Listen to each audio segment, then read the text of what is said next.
Con Noel Alejandro Leal, hace mucho tiempo que venimos teniendo esta hora, a la 1 de la mañana, con unos oyentes, miles de oyentes en todo el mundo. Primero vamos a saludar a nuestro querido Noel Alejandro Leal. Muy buenas noches. Buenas noches, profesor. Buenas noches a todos. Jenny, un abrazo grande. Sí, profesor, con las palabras de ustedes la semana pasada me emocionaron mucho la idea de ir buscando esas voces en otras partes del país. Y conversando con una amiga del estado Mérida, le comenté esa situación y ella había oído la interrogante en la entrevista y así como con pena me decía, ¿y si yo quiero? Ok, tú quieres, eres tú. Le pedí que expresara sus ideas y es lo que les envié. Tú sabes que está extraordinario, ¿no? Porque aparte abre una óptica interesantísima, me pareció fascinante, que ahora la vamos a poner en el aire, Ujú. pero mientras tanto voy a preguntar cómo estás y cómo está tu familia, que es lo importante que tengo y lo inmediato. Estamos bien.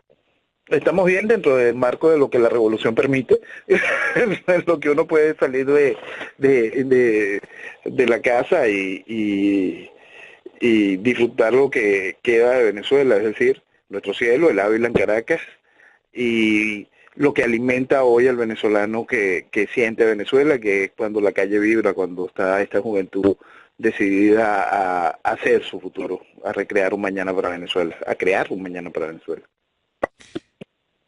Por consiguiente, vamos a empezar con algo que de alguna manera va a contribuir, claro, un poco más lejos, pero vamos a pensarlo porque pueda de alguna manera contribuir.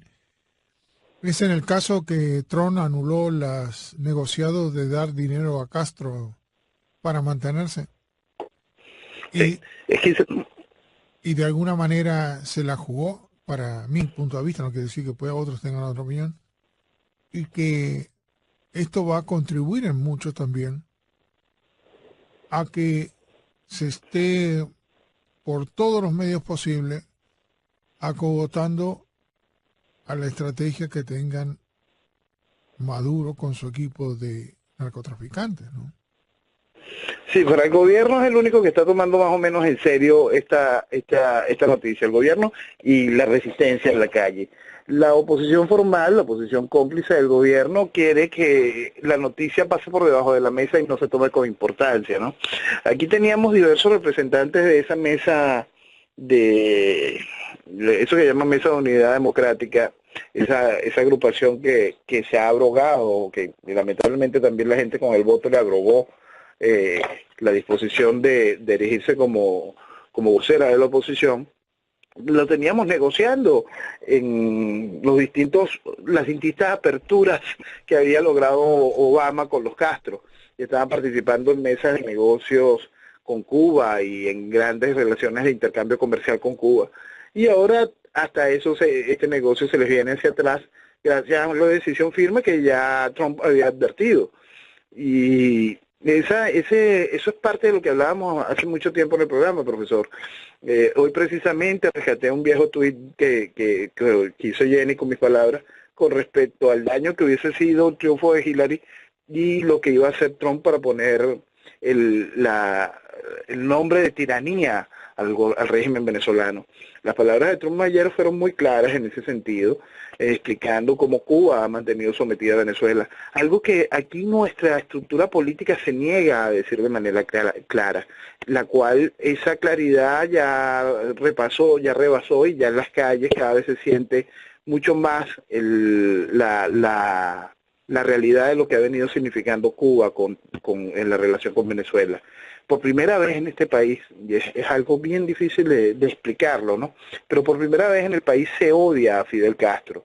Por lo menos un gran sector del país odia a Fidel Castro, después de que Fidel Castro había financiado la guerrilla que desangró a la joven democracia venezolana, después de que Fidel Castro había intentado 2 invasiones militares contra Venezuela, después de que en 1989 más de 900 artistas e intelectuales, doctores del país se arrodillaran ante Fidel Castro. Por fin en el país hay una relación clara sobre el daño que ha hecho Castro hacia el país y hay por fin una clara definición en la sociedad de calle, en la definición de la sociedad que pelea, de que hay que detener eso y hay que ponerle nombre y apellido a esa realidad. La invasión cubana que ha vivido Venezuela es algo que nos ha venido matando y a eso hay que ponerle fin. Ahora, me gustó porque contigo se puede hablar extraordinariamente de la amplitud del mundo, no estamos hablando de un caso particular, ¿no? O sea, podemos estar en lo particular y en lo macro. Fíjate que lo más extraordinario que si tú alimentas a Fidel, alimentas al socialismo, al comunismo y a los delincuentes. Y yo digo, ¿por qué a los delincuentes? Recuérdate que Venezuela es el que acumula la droga de los guerrilleros allá en Colombia y todas esas plantaciones que tienen. Los pueden mandar de Venezuela sin ningún problema, la mandan o sin que sean intervenidas a Cuba y Cuba lo traslada a los Estados Unidos. Ahora, quiere decir con esto que yo no sé cómo nosotros nos dejamos que esas narcotraficantes, que es en totalidad Venezuela, con el vicepresidente, con Maduro, que están, sus familiares están presos acá en Venezuela, digo acá en Estados Unidos, y con el que maneja las Fuerzas Armadas, otro narcotraficante. Y los dineros que tenía el vicepresidente lo tienen en Panamá, que tienen testaferro, sacando el dinero o vaciando Venezuela, poniendo los dineros. Solamente estamos hablando del vicepresidente, como lo están investigando ahora, en Panamá. Ahora, sí, yo hago esta pregunta. ¿No será que todavía muchos salían beneficiados de estas circunstancias y que no se habían puesto solamente de palabra a interferir en lo que podríamos llamar el dolor del pueblo venezolano? Ahora que saben que van a caer, empiezan como las ratas en un buque que empiezan a irse por las sogas de donde está amarrado en los puertos. Sí, porque ahí hay un entendimiento de esa realidad. Ya el reconocimiento de la existencia del narcoestado por fin sobrepasó lo que se tenía nada más en los titulares de la prensa, pues, y en las voces, en ciertas voces que señalábamos clara esa realidad. El narcoestado hizo presencia total y quizás una de las cosas más importantes de la llegada de Trump al poder en ese sentido es que se hace imposible para la oposición venezolana ocultar la realidad que estamos viviendo. Hace poco, cuando la Secretaría del Tesoro colocó en la lista Clinton a un grupo de magistrados del TSJ y hubo este señalamiento claro a Tarek El Aissami, el vicepresidente, yo volví a recordar que desde el año 2008 están señalados personajes que hoy figuran como gobernadores y como diputados. Personajes fueron señalados y están en esa lista, y hay una mención especial por su vinculación directa a la FARC. En ese momento se utiliza un cartel en específico, se señalan las 3 imágenes de ellos y su ubicación en un organigrama de esa organización narcoterrorista. Eso jamás ha sido denunciado por parte de la oposición formal, de la oposición que ha venido trabajando con el régimen. Y ese daño está allí, esa realidad del Estado narcoterrorista fue amparada por esta oposición que vivía vistiendo democracia la tiranía comunista. Es todo un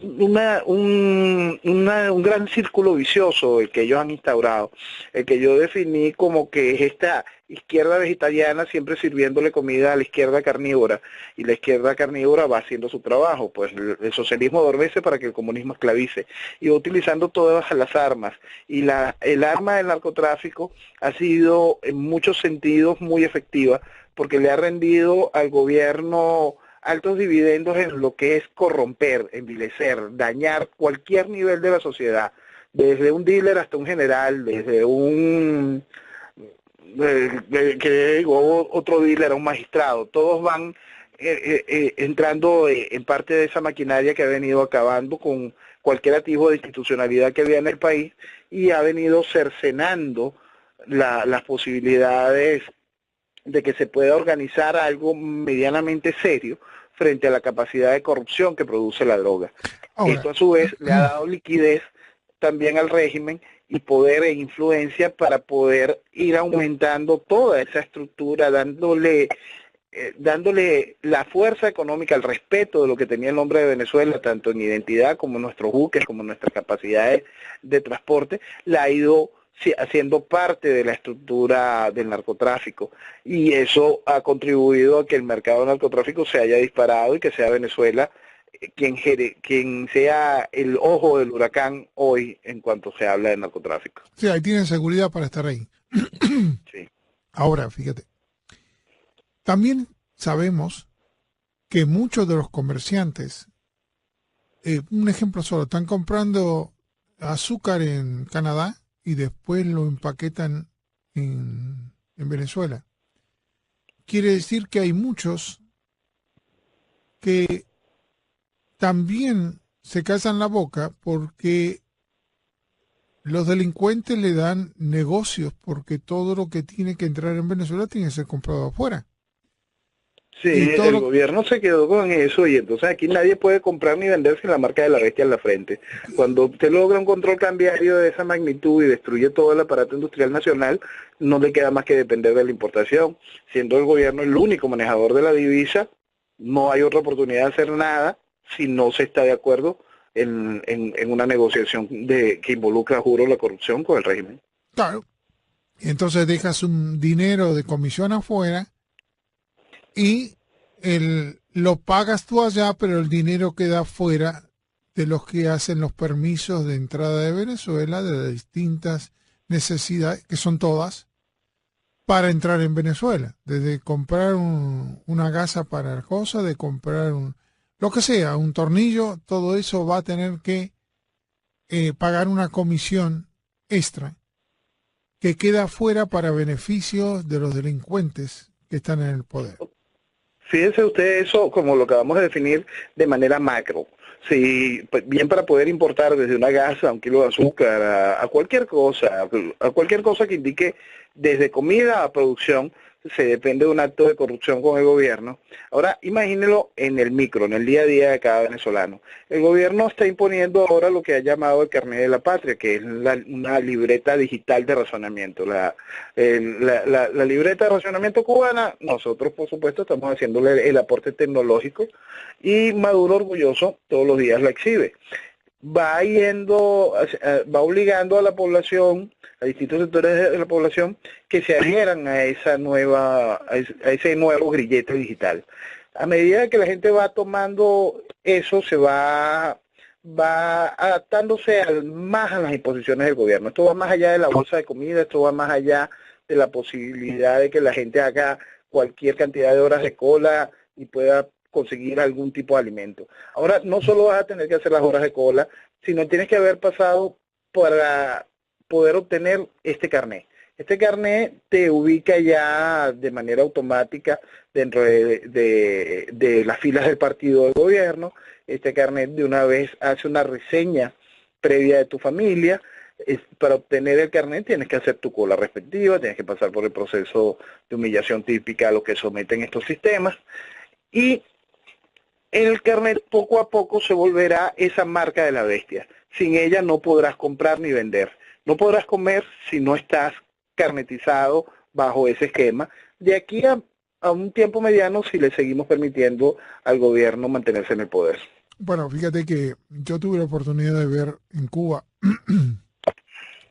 cómo la panadería del pueblo es que del gobierno reparte en un cajón el pan a cada persona en la casa. Sí. O sea, tiene el pan, el pancito, vamos a decirlo de una manera, que si pasan 2 horas tienen que agarrar un martillo para romperlo. Porque en el medio de la panadería se roban las partes y se le ponen otra cosa, pues como son todos los lugares en donde la burocracia toma control. Uh-huh. Y tú tienes que tener una libreta Pero en la libreta lo que no saben explicar los cubanos, porque para ellos lo saben, que la libreta no es gratis. No.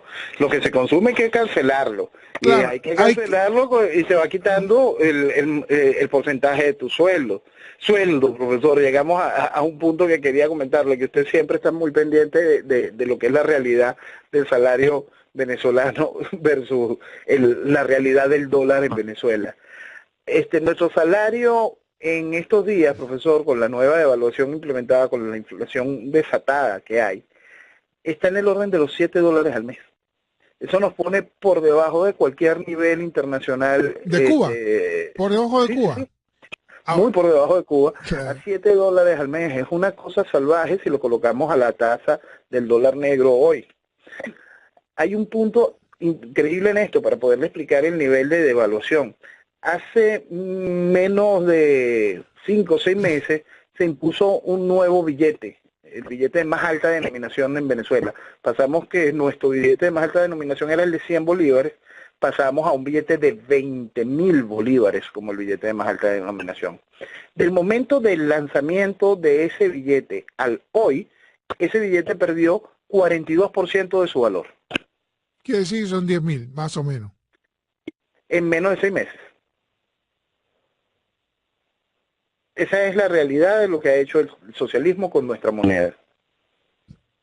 Bueno, y lo que ha hecho con el dinero de la gente. Agotarlo, acabarlo, destruirlo. Claro, sacarle el dinero a todo el mundo. Porque de alguna manera, si tú tienes un billete anterior, te va, lo que antes podías comprar con eso te queda con el 50% menos. No existe ahorro, no existe ningún tipo de posibilidad del ahorro, y al tener el control cambiario no te puedes refugiar en ningún tipo de moneda dura ni ninguna divisa. Hace que la gente esté constantemente intentando subsistir con el poco capital que le queda. El capital no existe, pues, ¿quién está tan loco como para ahorrar en bolívares? Lo cual genera una cantidad de consumo que lo que hace es estimular la inflación. Sí, aparte que uno compra para vender después. Más caro, Claro, ¿no? Sí, más caro, yo en vez de estimulando la tener el inflación. dinero le voy a comprar, ¿qué te voy a decir? Sal, porque sé que después la voy a poder vender al triple y por lo menos la sal me cubre el dinero que no me cubría el dinero venezolano. Un ejemplo. Exactamente. Y así ha venido sucediendo con todo, pues. Y Ahora, eso ha ido desatando el desastre. vamos a ir como, digamos, en vez de dar, vamos a ir viendo esta forma plana de conversar tú y yo para poder empezar a hacer una forma diferente. Vamos a incluir ahora ampliar Venezuela. Vamos a ir a otra punta de Venezuela. Y entonces vamos a ir con Jenny Bernardo, que está ahí, aunque tiene un dolor muy fuerte hoy en día. Yo no sé cómo está esta mujer. La tenemos que felicitar, realmente, yo lo digo de todo corazón. Porque tiene unos dolores muy fuertes, pero sigue estando dirigiendo atrás en los controles de una manera brillante. Adelante, Jenny. Profe Noel, tengo en el chat de profemorales.com a una dama, se llama Flor, nos dice que es un placer escucharnos. Espero con mucha esperanza los fines de semana, aunque el fin de semana acá es viernes y sábado. Son las 9 de la mañana, mucho calor. Soy venezolana. Ex PDVSA. A mi esposo y a mí nos votaron en 2002. Ya tenemos 10 años fuera. Le mandamos un abrazo gigante, Flor, le mandamos el email del profe para que se comunique con nosotros. Otra familia víctima de la revolución. ¿Y dónde están ellos, Jenny? Oman, En España. Oman, Arabia. Perdón, Oman, Arabia, Oman. para que tengas una idea que lo que te estaba diciendo. Pero ahora vamos a ir.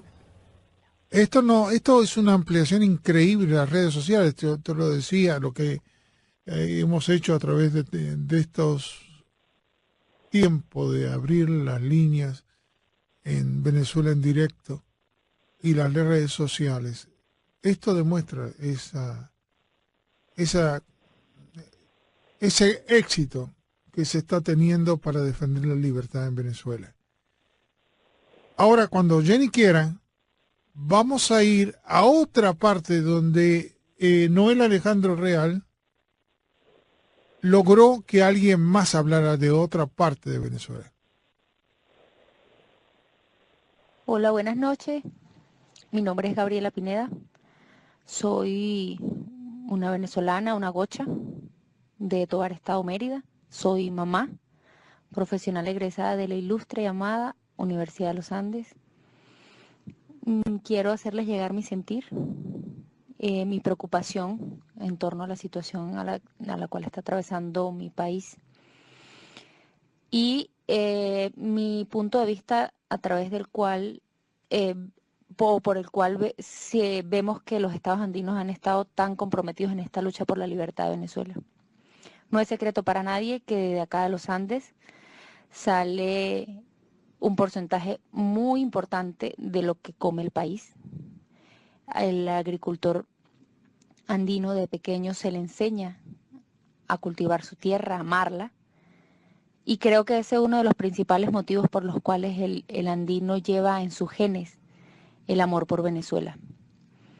Hay que comprender realmente a lo que nos enfrentamos, porque lo que tenemos enfrente es una invasión cubana, una invasión que sabe lo que vale Venezuela. Lamentablemente muchos venezolanos no sabíamos lo que Venezuela vale. Venezuela vale lo que no se imaginan en recursos de todo tipo. Venezuela es un país bendecido por donde lo mire. Por donde lo mire, Venezuela es un país bendito.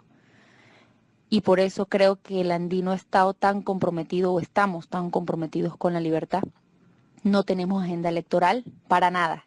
En dictadura no se vota. Al contrario, es muy peligroso. Las dictaduras se sacan. Y lo que estamos exigiendo es la libertad y la caída ya de esta tiranía y de este régimen socialista que viene ejerciendo el chavismo y la Mesa de la Unidad a través de los Castro y a través de muchas otras organizaciones criminales del mundo. Comprendemos todo aquello y por eso creo que los estados andinos hemos estado tan encendidos. Lamentablemente en el 2014 la Mesa de la Unidad nos enfrió las calles, nos criminalizó, ahora nos usan cuando les conviene, ¿sí? Veo con mucha preocupación el hecho de que muchos estados manifiestan con intermitencia. Cuando tú luchas por la libertad, eso no debe suceder porque te estás jugando la vida, el futuro de tus hijos, de mis hijos. Y solamente le pido a aquellas personas que me escuchan que se empoderen. Por favor, empoderarse, amen, sepan, busquen, investiguen todo lo que Venezuela vale. Y ya tomemos ya las riendas de esta situación. Un beso y un abrazo desde Tovar, Estado Mérida, de la tierra del Gocho Joan Santana. Y nada más, no más me queda decirles que bueno, luchemos porque no la tenemos fácil, pero ya tenemos un camino andado y estamos dando la pelea en la calle. Bueno, te agradezco muchísimo como vamos viendo las opiniones de otras partes y de todo Venezuela en particular. Y lo vamos a ir logrando cuando empiecen a hablar de otras áreas de Venezuela. Y estamos ampliando esto holísticamente. Por eso, Sí, pues, adelante, Noel. y me alegró mucho que la primera voz que trajésemos fuese la de una mujer de los Andes, traer una gocha. Los Andes han sido quizá el área con que más fuerza se ha levantado en Venezuela, y en el caso particular de la ciudad de donde es ella, de Tovar, Tovar dio un grito muy fuerte al iniciar esta nueva etapa de pelea y fue salvajemente castigada por el régimen. Profesor, esta semana, pasando ya el asunto Táchira para poder, el asunto Mérida y lo que sucede en los Andes, para poder escenificarle más la realidad y trayendo ahorita el hecho de esta señora Flor de PDVSA, esta semana hubo un ataque muy fuerte contra una urbanización en un sector de Caracas de Valparaíso. Esta organización, Los Verdes, este conjunto residencial denominado así Los Verdes, fue atacado de una manera realmente salvaje por comandos de la Guardia Nacional. Les cortaron la luz eléctrica, destrozaron las rejas de entrada, entraron en los edificios, destrozaron los ascensores, destrozaron todas las áreas comunes de los edificios, y en cada uno de los pasillos iban forzando las rejas de los vecinos, golpeando a la gente, tiraban bombas lacrimógenas dentro de los pasillos. A uno de los apartamentos, aparte de golpear, como iban haciendo en cada uno de los apartamentos, mataron una mascota, a un perrito. Fueron haciendo todo este tipo de escaladas. Y volviendo a lo de PDVSA de esta señora, recordé que, y es algo muy importante, porque también hay que recordárselo a los venezolanos, aprovechando de poderlo usar de la oportunidad que usted nos brinda. Corría julio del 2003, cuando la Guardia Nacional desalojó la urbanización de Los Semerucos en el estado Falcón. La urbanización de Los Semerucos era una urbanización netamente petrolera. En esa urbanización vivía cualquier cantidad de profesionales de la industria petrolera, obreros de la industria petrolera, gente que hacía que Venezuela fuese muy orgullosa de su bandera en el sentido de producir la energía que movía el mundo. Y esa organización, cuando Chávez decidió hacer los cambios de PDVSA después de los hechos de abril del 2002 y terminar de desmantelar y acabar con la potencia de nuestra industria, acabar con lo que era la segunda empresa en el mundo, destrozarla, Chávez esa organización la hizo desalojar con la Guardia Nacional a sangre y fuego. Miles de familias, cientos de familias de allí fueron corridas en medio de la noche, como para poderlos ubicar sería algo tan aberrante como cuando se desalojó el gueto de Varsovia. Quizá no la intensidad de la fuerza militar, porque las casas no tenían los revestimientos de los edificios de aquel tiempo. Sería la única diferencia. Pero el dolor de la gente, la fuerza del trabajo del gobierno. Quizás la otra cosa que ponía a distancia es que esta gente buscó de alguna manera defenderse, de intentar hacer valer el hecho de que ahí había niños, de que estaban sus pertenencias en esa organización, que querían mantener no solo lo que era su hogar, sino, o sea, estaban conscientes de que perder eso era perder la industria, era ir perdiendo a Venezuela. Y eso lo vivimos ya en el año 2003, profesor. 2003, lo que estamos viviendo hoy son fotografías de la realidad que tenemos muchos años viviendo en Venezuela. Lo que estamos viendo, y tú me disculpas, estamos viendo que se involucra a la gente, o de alguna manera se dice: yo no me voy a meter en Venezuela, porque Venezuela tiene que defenderse por sí misma, o Cuba tiene que defenderse por sí misma, o Nicaragua tiene que defenderse por sí misma. Y resulta que yo me pongo a pensar esto. Si Colombia le da políticos comunistas y narcotraficantes, y le dan puestos políticos, y ellos tienen guardado miles de millones por la droga, y a su vez lo que pueden hacer por todos los otros países que están asociados, Colombia es muy probable que dentro de poquito, como lamentablemente el 50%, el 60% de las personas son pasivas, no defienden la libertad, va a tener el mismo camino en un corto, digamos en un largo o corto plazo, el problema de entrar en caos como ahora. Unas se entregaron, pero las otras siguen atacando en Venezuela. Y las otras se van a hacer aprovechar de seguir sembrando y vendiendo la droga para adquirir más poder, porque los otros ya se fueron. Le dan espacio para hacer eso. Ahora yo te hago esta pregunta. Tú tienes Cuba, que está alrededor de ustedes. Tienes las selvas brasileras, que están puestas por la droga. Tienes a Colombia, que tiene también tomado muchas áreas por la droga, y la guerrilla, que están muy bien financiadas. Ahora yo me hago esta pregunta. ¿Qué escape tienen ustedes?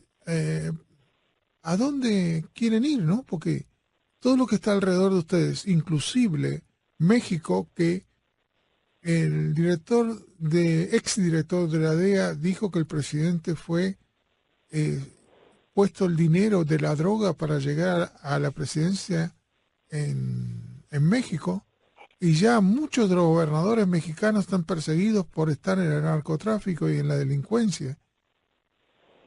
Yo me hago esta pregunta, ¿a dónde vamos, no? ¿A dónde se está yendo? Porque la droga entra en los Estados Unidos por México, entra por Cuba. Y yo me hago esta pregunta, ¿qué tenemos que hacer? No ser buenísimo ni tolerante con ninguno de estos países, sino de alguna manera defender los Estados Unidos. Y de esta manera, si dejamos un espacio libre como Venezuela donde estos se pueden esconder, no hacemos nada con contrarrestar a México o contrarrestar a Cuba, porque a Cuba le acaba de decir, el tipo, acaban de contestar de que porque Trump hizo esto, la droga iba a entrar más fácil en los Estados Unidos. Le dijo, nosotros somos los que contenemos la droga que entra a los Estados Unidos. Lo dijeron ellos, eso es lo que contestaron a Trump. Bueno, lo mismo, precisamente la defensa de los Estados Unidos es lo que anda Trump, y eso nos trae beneficios a los países que queremos recuperar nuestra soberanía, que queremos recuperar nuestra identidad, que queremos detener este fenómeno del narcotráfico ejerciendo gobierno en cada uno de los países latinoamericanos. Este hecho, y señalar de manera muy clara, historia que es vieja, conocida, que es el protagonismo de Cuba en cada uno de estos procesos de narcotráfico, no es algo nuevo, es algo que tiene muchísimo tiempo. Hay que ir al juicio del general Ochoa para entender a qué nivel ya estaba la estructura del narcotráfico comandada por Fidel Castro. Hay que conocer un tanto de historia y saber hasta qué punto La Habana gozaba hasta de un mensajero de oro como era Gabriel García Márquez para ciertas negociaciones de narcotráfico. Entonces, es una realidad muy fea que tiene años invadiendo Latinoamérica y ha sido parte de la plaga que ha ido esparciendo los Castro desde hace muchos años. El narcotráfico, el narcoterrorismo y el comunismo van de la mano a la destrucción de nuestros pueblos, no es algo nuevo, y quedó muy claro patentado en el nacimiento del Foro de Sao Paulo, esa unión pública que hubo en ese momento de personajes que se reunieron en 1989 para intentar ir generando este proceso que hoy acaba con nuestras naciones, personajes como Fidel, Lula, Marulanda, Ali Rodríguez Ara, que se reunieron para planificar esto que estamos viviendo hoy, este desastre que estamos viviendo hoy en nuestros países, y el proceso que hoy va destrozando poco a poco la institucionalidad colombiana.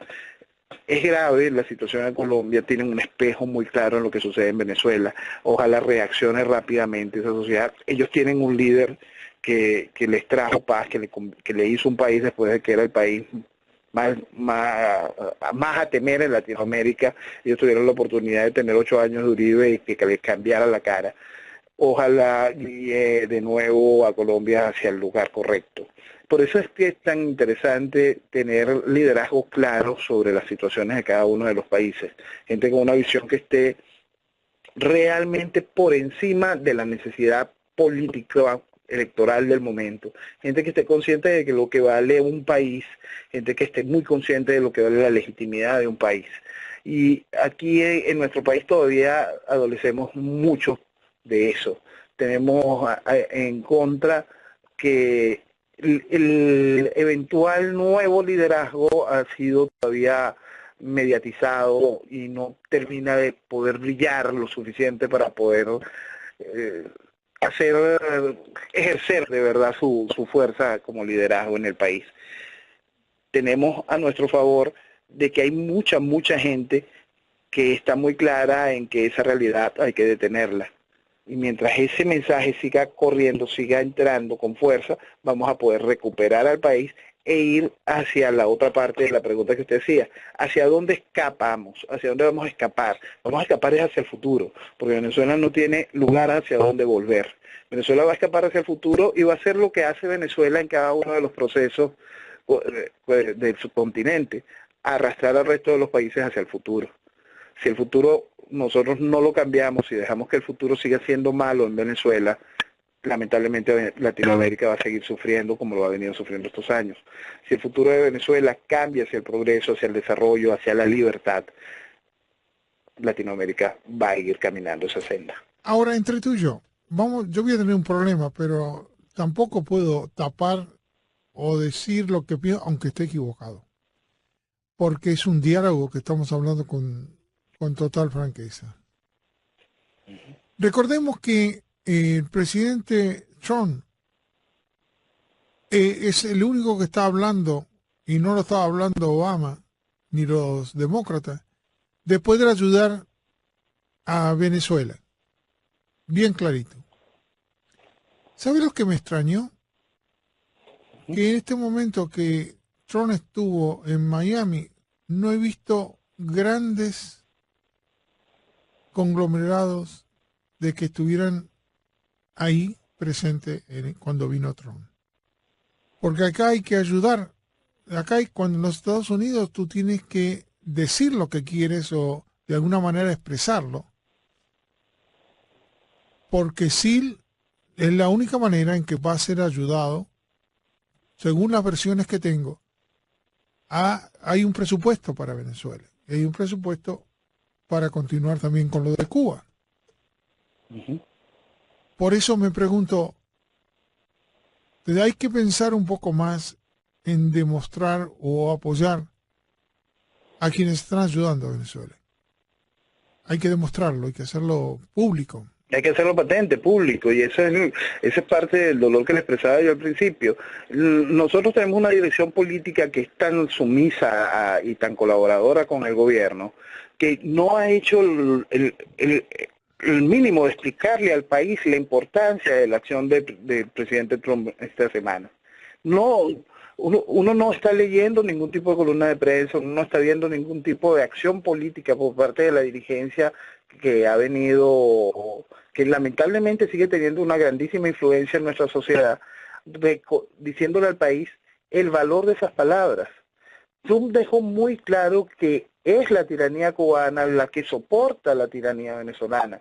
Trump fue muy específico al explicar que Cuba tiene que salir de nuestra tierra.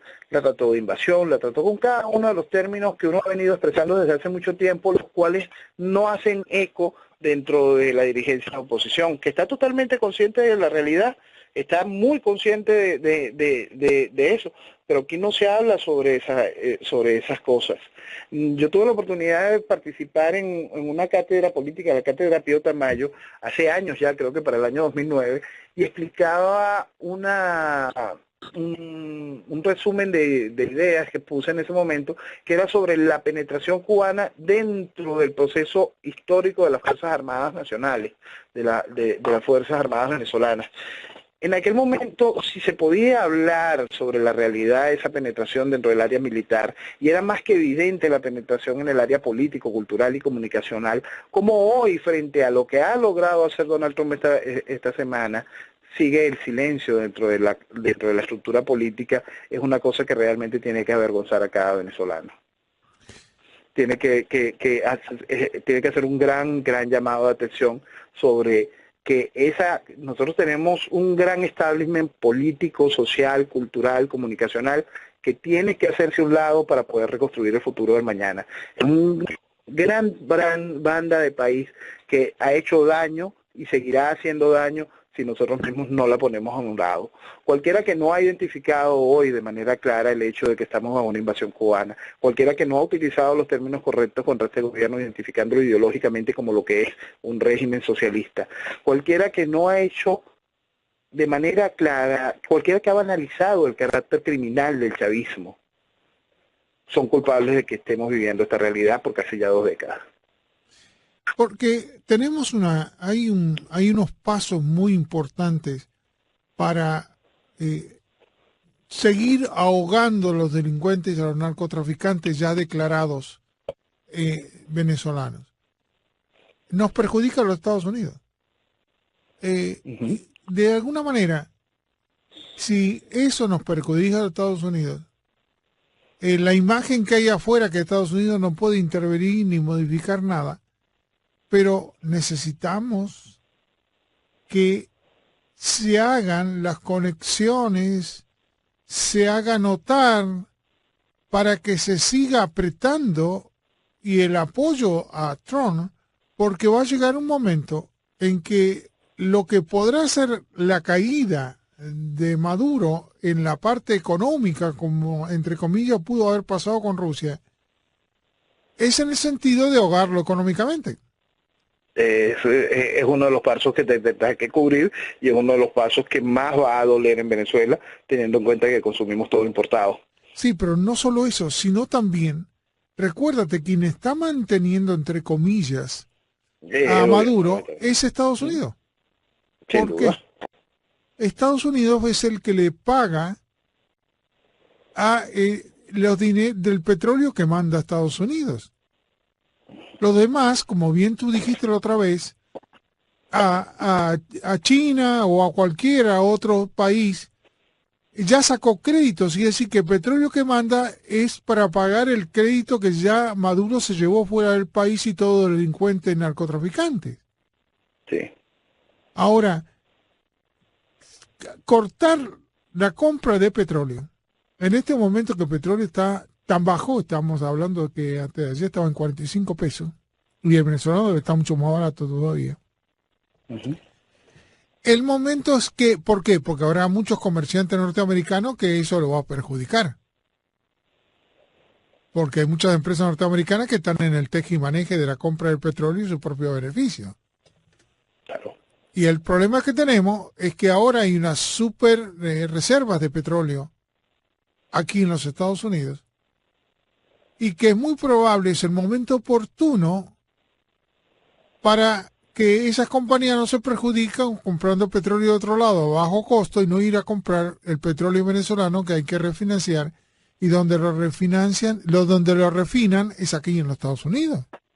Sí.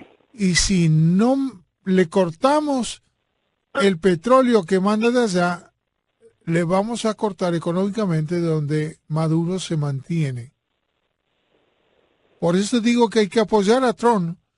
Los que están en cualquier parte del mundo, los que están en los Estados Unidos, van a tener que esforzarse por demostrar o de apuntalar también a aquellos que en Estados Unidos es lo que los pueden ayudar. Y eso lo veíamos desde la campaña. Era ridículo ver algún venezolano apoyando a Hillary Clinton. Era una cosa que yo decía, pero son idiotas. Pero si Obama lo que ha hecho es mantener el proceso. Le dio dinero a Cuba para que se siga manteniendo y de esta manera siga ayudando a Venezuela. Siga aplastando a Venezuela. Entonces, esa era una realidad que vivíamos en la campaña y que aún hoy se siente. Pues la gente tiene un concepto anti el Partido Republicano y más anti la imagen de Donald Trump que hace que su pensamiento se nubla como el humo que cubre aquí Caracas constantemente con las lacrimógenas, profesor. Por cierto, hay un detalle que quería conversar con usted, profesor, que es ¿qué hay detrás de ese humo? ¿Qué hay detrás del humo que estamos nosotros sintiendo hoy en cada una de las dos fronteras que vive Venezuela? Detrás del humo de las barricadas, de los muchachos que están poniendo el pecho para conseguir la libertad, y detrás del humo de las lacrimógenas que impone el gobierno para tapar su realidad. Nosotros tenemos una cosa que es impresionante hoy. Detrás del humo de las barricadas encontramos gente que desea futuro mañana, gente que está buscando cómo defenderse frente a la agresión salvaje del régimen, gente que está entendiendo que no existe futuro si no ponemos fin al proceso socialista. Detrás de eso hay gente que está empezando a comprender la complicidad que ha venido sufriendo el país todo el tiempo por parte de esa dirigencia opositora. Hay gente que está entendiendo que ese mensaje de Trump hay que apoyarlo y que ese mensaje es quizá una de las cosas de mayor importancia que ha venido sucediendo en la lucha del venezolano por recuperar a su país. Detrás del humo de la lacrimógena hay otra cosa, que no es que el gobierno tenga miedo ni nada de esto. El régimen está muy claro en cuál siempre ha sido su accionar. Ellos van hacia adelante y van desmontando todo el aparato institucional para poder ir estableciendo su égida. Pero ellos han tenido sus distintos bajones, sus espacios donde ellos están conscientes que están en peligro. Este es un momento en que ellos están en peligro. Este es un momento en que Venezuela cuenta quizá con el mayor aliado que puede conseguir, que es el presidente de los Estados Unidos poniendo la linterna sobre la lámpara sobre la realidad venezolana. En ningún momento hoy la calle tiene que detenerse. Hoy es un momento fundamental para avanzar. Dejar atrás todo lo que hace que la calle se enfríe. Dejar atrás a esa posición que quiere convertir toda protesta en circo. Dejar atrás esa mentira, dejar atrás todo lo que ha hecho que se cimente la desesperación, la desazón, la apatía, que se entristece la gente por impotencia. Todo eso hay que dejarlo atrás y entender que es nuestro momento de recuperar a Venezuela, que tenemos que seguir con muchísima fuerza hacia adelante, que no podemos escuchar ni detenernos a mirar el circo que impone la oposición, que impone la Mesa de la Unidad, y entender que el mañana está allí y tenemos la oportunidad de recuperarlo. Ver qué es lo que hay detrás del humo. Eso es lo primero que tenemos que avanzar. Quitarle el humo al gobierno para poder mostrarle al país que es nuestra oportunidad. Y nosotros cubrirnos del humo de las barricadas para poder evitar a toda costa que el gobierno vuelva a entrar hacia nuestras casas.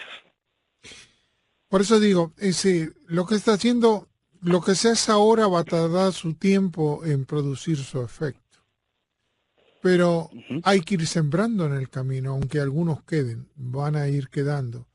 Y lo que tú dices, me da la impresión de que otros países latinoamericanos que están, ya fueron adormecidos, es hora que se tomen conciencia que sin muertes no hay libertad.